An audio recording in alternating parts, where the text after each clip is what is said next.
안녕하세요. 여러분은 혹시 논이나 밭 주변에 버섯 재배사처럼 생긴 건물 위에 태양광 패널이 올라가 있는 모습을 보신 적 있으십니까? 태양광 업계에 계신 분들이라면 잘 아실 겁니다. 몇 년 전까지만 해도 버섯 재배사 태양광, 곤충 재배사 태양광이 전국적으로 상당히 유행하던 시기가 있었습니다. 은퇴를 앞둔 분들, 농지를 보유한 분들, 노후에 새로운 수익원을 찾는 분들, 그리고 농업과 태양광을 함께 해보고 싶은 분들이 많은 관심을 가졌습니다. 그런데 이 사업은 한때 큰 인기를 누렸지만 동시에 많은 혼란과 피해도 만들었습니다. 오늘 영상에서는 버섯 재배사 태양광이 왜 인기를 끌었는지, 어떤 문제가 발생했는지, 그리고 지금도 이런 사업을 검토하시는 분들이 반드시 무엇을 확인해야 하는지 말씀드리겠습니다. 먼저 배경을 알아야 합니다. 2018년 전후로 농업진흥구역, 흔히 절대농지라고 부르는 지역에서도 일정한 조건 아래 건축물 지붕에 태양광 발전 설비를 설치할 수 있는 길이 넓어졌습니다. 토지 바닥에 직접 태양광을 설치하는 것은 제한이 크지만 농업용 시설을 설치하고 그 건물 지붕 위에 태양광을 올리는 방식은 가능성이 있었던 것입니다. 이때 많은 사람들이 주목한 것이 버섯 재배사와 곤충 재배사였습니다. 이유는 간단했습니다. 첫째, 농업용 시설로 설명하기 쉬웠습니다. 둘째, 일반 공장이나 창고보다 건축비를 낮출 수 있다고 홍보되었습니다. 셋째, 버섯 재배나 곤충 사육도 함께하면 농업소득과 태양광 수익을 동시에 얻을 수 있다는 기대가 있었습니다. 넷째, 당시에는 버섯 재배와 곤충 사육이 유망한 농업 아이템처럼 홍보되기도 했습니다. 그래서 많은 분들이 이렇게 생각했습니다. 버섯 재배사 하나 짓고 그 위에 태양광을 올리면 버섯 수익도 얻고 태양광 수익도 얻을 수 있겠구나. 말만 들으면 매우 좋아 보입니다. 하지만 실제 현장은 그렇게 단순하지 않았습니다. 문제는 이 기대를 악용한 일부 사업 방식이었습니다. 실제 버섯 재배를 제대로 하기 위한 건물이 아니라 태양광을 올리기 위해 겉모습만 버섯 재배사처럼 만든 건물이 늘어난 것입니다. 이른바 무늬만 버섯 재배사, 무늬만 곤충 재배사입니다. 겉으로는 농업용 시설처럼 보이지만 실제 내부에는 버섯 재배에 필요한 온도, 습도, 환기, 급수, 배수, 단열, 작업 동선, 재배 설비가 제대로 갖춰지지 않은 경우가 있었습니다. 그 이유는 분명합니다. 건축비를 최대한 줄이려다 보니 진짜 버섯 재배가 가능한 시설이 아니라 태양광 구조물을 받치기 위한 최소한의 외형만 만든 경우가 많았기 때문입니다. 결국 버섯 재배사는 있는데 버섯은 제대로 재배되지 않고 곤충 사육사는 있는데 곤충은 제대로 사육되지 않는 사례들이 생겼습니다. 이때 문제가 되는 것은 단순히 건축물 대장상 용도가 무엇이냐가 아닙니다. 실제 현장에서 그 시설이 농업용 시설로 기능하고 있는지, 버섯 재배가 가능한 구조와 환경을 갖추고 있는지, 그리고 태양광 가중치를 받기 위한 형식적 시설에 불과한 것은 아닌지가 쟁점이 됩니다. 바로 이 지점이 버섯 재배사 태양광 문제의 핵심입니다. 태양광 발전소는 설치 유형에 따라 REC 가중치가 달라집니다. 건축물 위에 설치된 태양광은 일반 토지보다 높은 가중치를 받을 수 있습니다. 그래서 많은 사업자들이 건축물 가중치를 기대하고 버섯 재배사 태양광을 추진했습니다. 문제는 단순히 건축물 대장에 버섯 재배사라고 적혀 있다고 해서 항상 건축물 가중치를 안정적으로 받을 수 있는 것은 아니라는 점입니다. 심사 과정에서는 건축물의 구조, 본래 용도에 맞는 사용 여부, 실제 재배 여부, 운영 증빙, 매출 증빙 등이 문제될 수 있습니다. 여기서 현실적인 충돌이 발생합니다. 한쪽에는 형식적으로 버섯 재배사 외양만 갖춘 부실한 시설이 있었고, 다른 한쪽에는 실제로 버섯을 재배하려고 했지만 제도 기준과 증빙 방식에 제대로 대응하지 못한 선량한 사업자들도 있었습니다. 따라서 이 문제를 단순히 가짜 건축물을 막아야 한다는 관점으로만 볼 수는 없습니다. 반대로 건축물 대장상 버섯 재배사이니 무조건 가중치를 줘야 한다고 볼 수도 없습니다. 현장에서는 실제 농업 방식, 재배 작물, 재배 방식, 시설 형태, 운영 방식이 다양하기 때문에 행정 기준도 그 현실을 충분히 반영할 필요가 있습니다. 버섯 재배사 태양광 문제에서는 선의의 피해자가 많았습니다. 실제로 버섯을 재배하려고 했고 나름대로 영농을 준비했지만 심사 기준이나 증빙 요구를 제대로 이해하지 못해서 불이익을 받은 사례가 많았습니다. 특히 현장에서는 전통적인 참나무 원목 재배 방식과 톱밥 배지 방식 사이에서 문제가 제기되기도 했습니다. 참나무 원목 재배는 오래된 버섯 재배 방식입니다. 참나무 원목에 구멍을 뚫고 종균을 접종해서 버섯을 생산하는 방식입니다. 고품질 버섯 생산이 가능하고 겸업농 형태로 운영할 수 있으며 시설 투자비가 상대적으로 적다는 장점도 있습니다. 무엇보다 참나무 원목 재배는 톱밥 배지 재배와 환경 자체가 다릅니다. 톱밥 배지 방식은 온도와 습도, 환기, 청결 관리가 중요하기 때문에 상대적으로 밀폐형 또는 반밀폐형 시설이 적합한 경우가 많습니다. 반면 참나무 원목 재배는 경우에 따라 지나치게 밀폐된 시설보다 통풍과 자연 습도 관리가 가능한 개방형 또는 반개방형 시설이 더 적합할 수 있습니다. 그런데 제도 적용 과정에서 버섯 재배의 현실과 다양한 재배 방식이 충분히 반영되지 않고 사실상 톱밥 배지 방식만 정상적인 버섯 재배처럼 보는 식으로 운영된다면 이는 현장 현실과 맞지 않는 불합리한 행정이 될 수 있습니다. 농업에는 재배 작물과 재배 방식의 자유가 있습니다. 참나무 원목 재배 역시 오래전부터 이어져 온 버섯 재배 방식입니다. 따라서 단순히 톱밥 배지가 아니라는 이유만으로 참나무 원목 재배를 배제하거나 불리하게 보는 것은 신중해야 합니다. 다만 현실적으로는 가중치 심사나 사후 관리에서 어떤 증빙을 요구하는지, 어떤 재배 방식이 인정될 수 있는지 사전에 철저히 확인해야 합니다. 문제는 과거에 이런 실패 사례가 완전히 사라진 것이 아니라는 점입니다. 최근에도 일부 태양광 업체가 이런 내용을 잘 모르는 토지 소유자나 예비 사업자에게 버섯 재배사 태양광을 권유하는 사례가 있습니다. 농업진흥구역도 가능합니다. 버섯 재배사만 지으면 됩니다. 건물 가중치 받을 수 있습니다. 버섯은 크게 어렵지 않습니다. 태양광 수익과 버섯 수익을 동시에 얻을 수 있습니다. 이런 식의 설명만 듣고 계약하면 매우 위험합니다.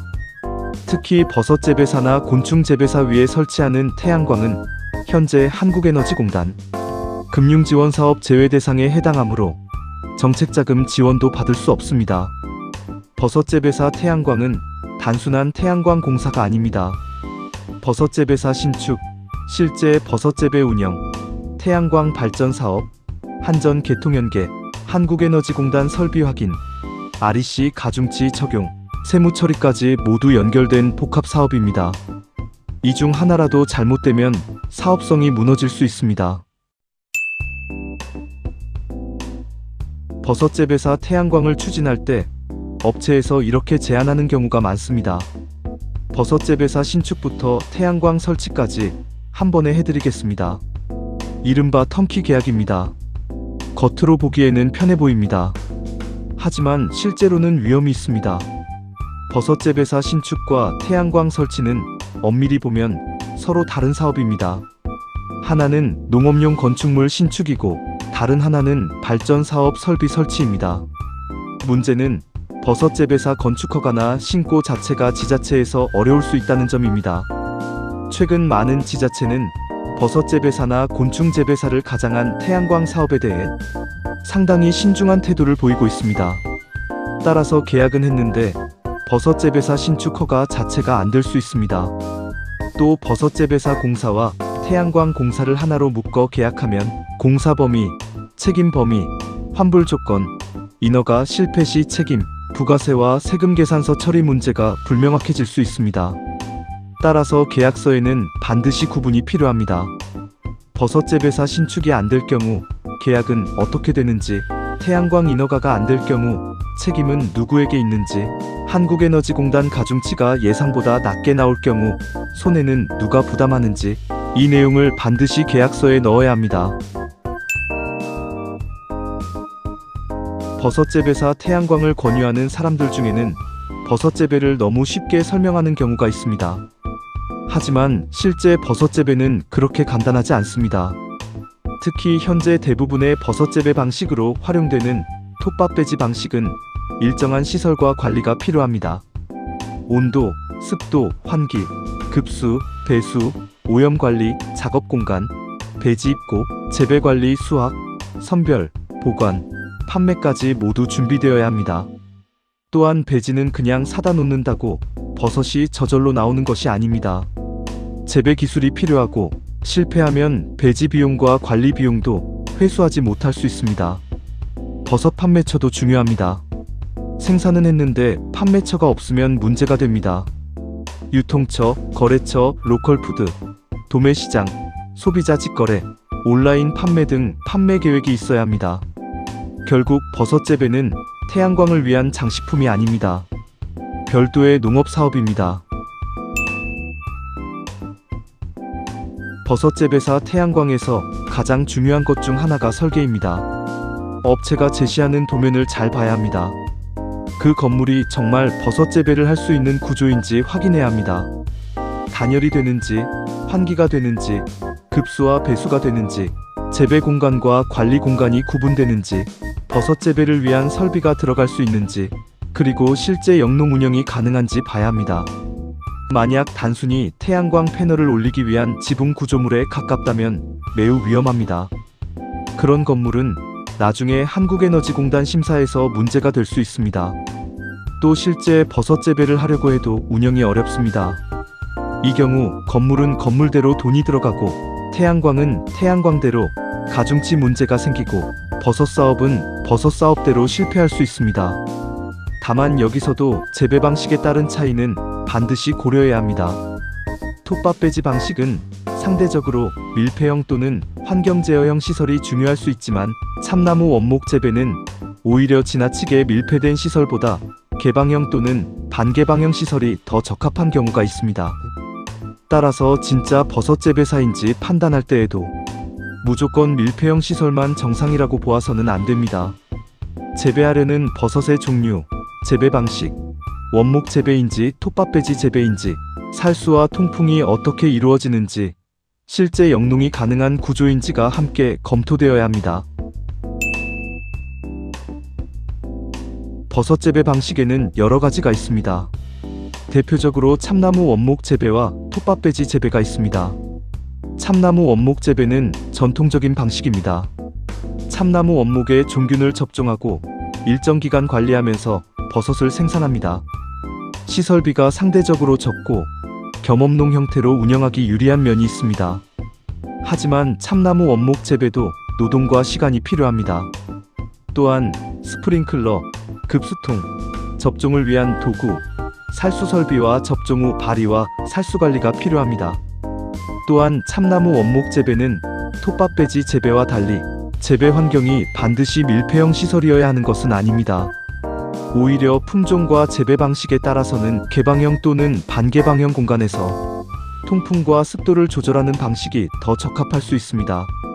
그렇기 때문에 참나무 원목 재배를 무조건 비정상적인 방식처럼 보거나 톱밥 배지 재배만 정상적인 버섯 재배 방식처럼 보는 것은 현장 현실과 맞지 않습니다.